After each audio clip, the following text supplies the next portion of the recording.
Hi, sir. So, thank you so much for joining in. We are here for your interview, and we have started this series called Interview Series with CSMU. And so, sir, my first question to you is: you have held key responsibilities at Education Institute throughout your professional career. So, what keeps you connected with the education sector, and how has your experience been so far? Uh, Thank you for having me here. Yeah, so this is a very good question and very relevant for these days. Now, you must agree that no other sector has the work environment and charm such as in the education sector. So you can see every day graduates and new candidates coming into in your institute, learning so many things, and then go out getting a job, and then probably you meet them after 5 years or 7 years, established and well educated, well settled in their life, and you feel instantly you feel a sense of accomplishment, which is kind of tangible, uh, and that is very rare to find in many other sectors. So it has a charm to it, and you can visualize your accomplishment in a daily basis. That's really true, sir. Education industry is something that will keep on booming in few years. So, sir, my next question to you is: being the HOD of basic science in CSMU, what are your roles and responsibilities towards the students? So, in the Department of Basic Sciences, we have several programs. It's as the name suggests, there are multiple different branches of sciences involved. Mainly, we deal with the four basic, or otherwise sometimes called as the pure sciences branches. These are physics, chemistry, biology, and physics, chemistry, mathematics, and art sciences. We also have statistics, which is a few decades ago was thought a part of mathematics, but it's not. It's a different science. Now, as the head of the Department of the Basic Sciences, I need to focus on both on the administrative and the academic works. So in the academic part, we have to maintain the standard of education on a daily basis through the classes, tutorials, and practicals. And as far as the administration goes, we need to make sure that all the students are equally served and their documents are well preserved. And whenever they require anything, such as certificate or anything, they get it instantly. Okay. And on top of that, we need to run regular meetings in department, within the department, from within the faculties, sometimes also involving the students, regarding whether it is necessary to keep or upgrade our syllabus according to the demands of the industry, according to the demands of the academia, what is the current trends. So these are the main focuses of the education administration in undergraduate and postgraduate level. We also have a research section, so we run the PhD program. So in the PhD program, after master degree, people comes in to do research to receive the PhD degree. So mostly, unlike many other branches of education, you will see that in sciences, many people do PhD, I mean, probably more than engineering or law or commerce or any other branch of education. So we have a substantial number of research students, and keeping the standard of research at its place is quite a task, because you have to answer to many different regulatory bodies such as the UGC, and they have their own standards. So regarding that, we have to we have to make time to time to make sure that we do novel researches, and the documents that are producing, such as the research journal papers, book chapters, and all those things, these are properly published and in well-established journals or books. Uh, so regarding that, now this is part of the department that passively benefits the entire university, because whatever we are producing in terms of research becomes intellectual property of not only the department but also the university and the university library. Okay, right. So these three are the main pillars: the undergraduate and the postgraduate, and the research of the department. Right, sir. So my next question to you is, do you have any extracurricular activities or programs to enhance the skills of your students, to expose them to the real world challenges? Right. So one type of extra. Now there are several different types of extracurricular activities we can hold for the department or the department can hold for the entire students, all the students of the university. One is the common extracurricular activities like sports or cultural programs. Now, these are pretty much standard, so I'm not going to talk much about that. So, time to time, we hold all the national or local events we celebrate. Now, apart from that, as the Department of Science, as a science faculty, we celebrate the Science Day on every 28th of February. So this is 28th of February. You probably know the National Science Day is celebrated all over India. So this is a special day for us. So we host events such as quiz competitions, model making, poster presentations, debate competitions, all of this. Now, this year, unfortunately, we could not hold this in public due to pandemic. So we moved on to online program. But even though through online, we'd say it was a huge success. More than 70 students participated actively in debate competitions, quiz competitions, and skit presentations and all those kind of activities. So this is one of the main type of activities that extracurricular activities that we do as science faculty. Other than that, we hold regular seminars. Now, seminars are not only intended to boost the curricular activity or for the course.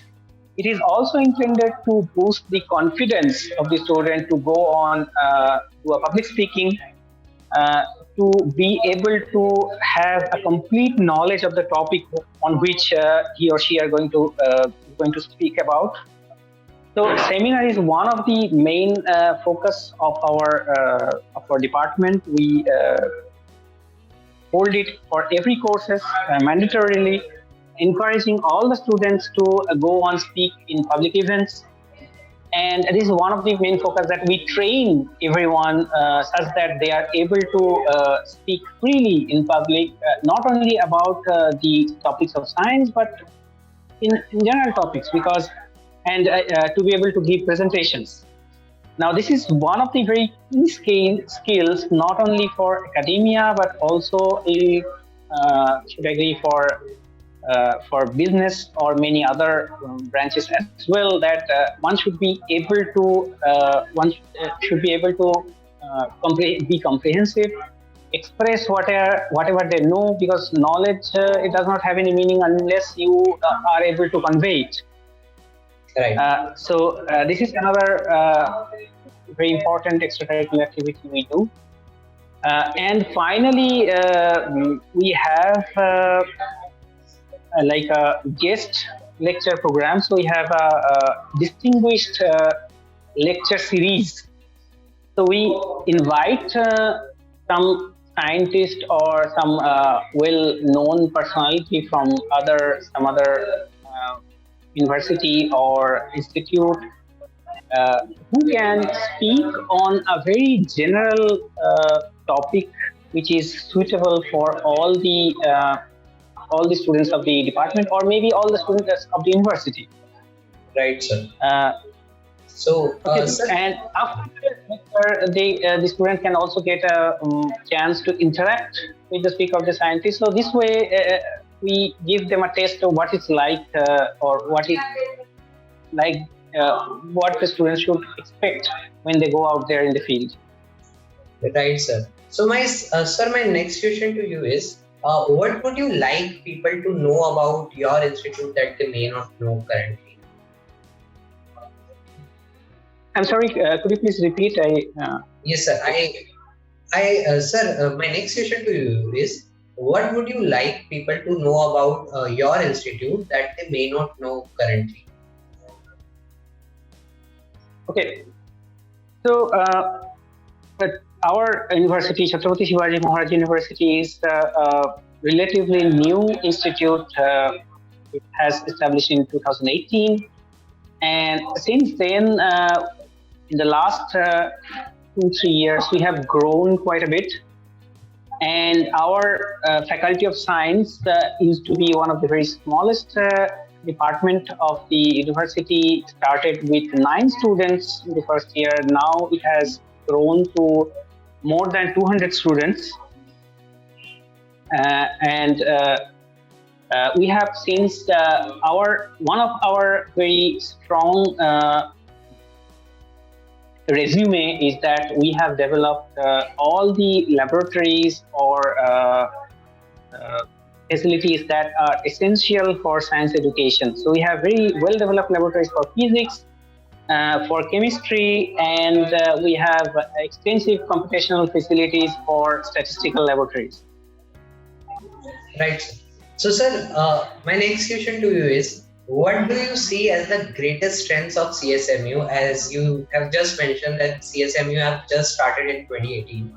So, what are the greatest strengths that you have gained so far as a university? Well, I would say there are not one, but there are many factors that are helping us to grow in a very fast pace. But I would say that one of the very important, or one of the nicest thing we have here is the workforce. The faculty and staff of the department are quite experienced and enthusiastic about the university, and I mean our teachers, they're very attached to the every aspect of the university, and one of the reasons behind is that the many of us, we are here from the beginning of the university, so we are kind of the founder of the department, and we have built the laboratories, and we try to involve everyone in that process of building the department of the laboratory, and so that everyone has this feeling of the owning or the connection with the department, that whatever it takes to grow, whatever it takes to establish, and not only the department but also in the process establishment of the students that we teach. So this is, I would say, the strongest point in our resume, that we are all connected and dedicated to the betterment of the university and our students. Right, sir. Sir, my next question to you is, what are some of the biggest challenges you see both for the higher education and for CSMU as well? Right. So, yeah, well, in the current perspective, I don't think we have to look far for looking, if we look for challenges. Right. Now, as I just said, that being a new university, as it is our strongest point, it is also one of the weakest, because the challenge is we have to establish ourselves. We are not known by many, yet we have students from, I think we have students from 16 states of India, which is incredible. After only the third year of admission. we even have students from as far, now we are situated in Mumbai, Navi Mumbai, but we have students from as far as from Kolkata. We have students from Northeast. We have students from even from Andaman and Nicobar Islands, which is Right. we have students from Kashmir, Uttarakhand. So pretty much all over India, and we have some, even we have some students from abroad, countries from, mostly countries from Southeast Asia and Africa. So it is the one of the hardest challenges that we faced is to establish ourselves, to make ourselves known by not only in the locality, also in a pan India scale or international scale. And on top of that, another thing we faced that only in the second year of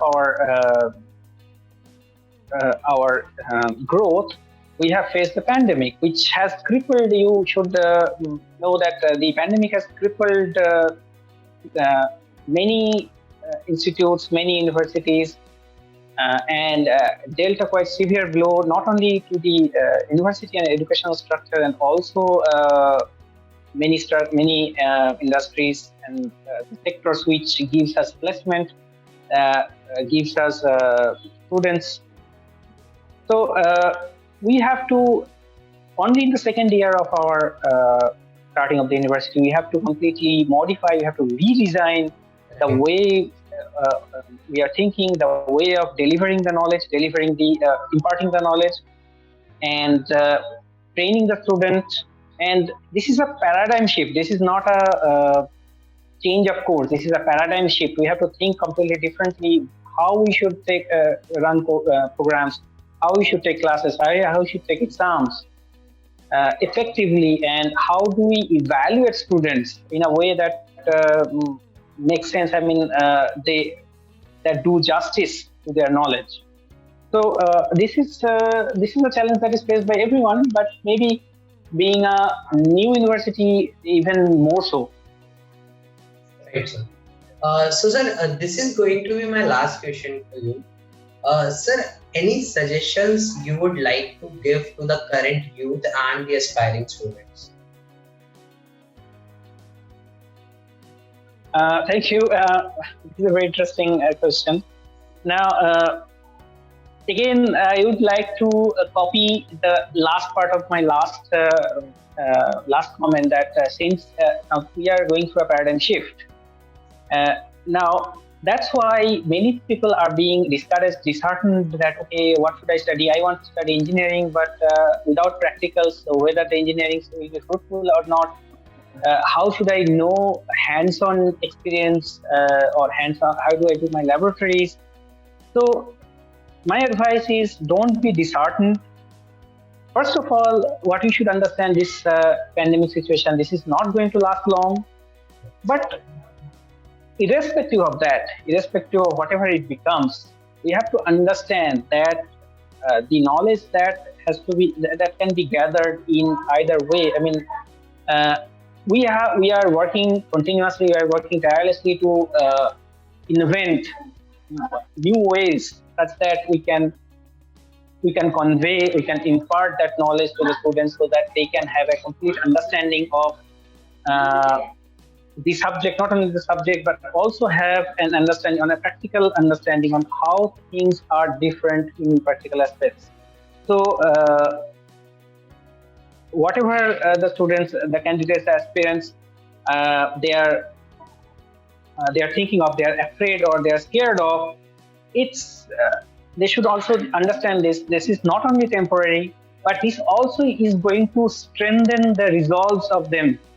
They are whatever. I mean, if they are going to think that okay, no, my abilities are somewhere lesser, maybe lesser than those who have been done their degree in a non-pandemic situation.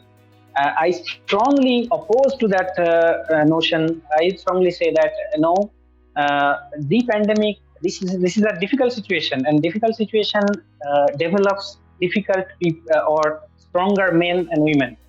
So you should always remember that that this is actually going to help them in long run. When they will be in the field, when they will in the market, in the placement, in the job market, they will see that their development, their mental, physical ability, and uh, psychological ability will be somewhat more developed, uh, and will be brought by this particular situation. So this may be disheartening, maybe depressing in some sense, but losing your patience, losing your heart is not going to solve the situation. I'd say keep calm and carry on. That's a really beautiful message, sir. Sir, thank you so much. That's it from my side, and thank you so much for joining in. Thank you so much for being a part of interview series with CSMU. We would love to interact with you again. So, sir, it was really nice to have you on this platform.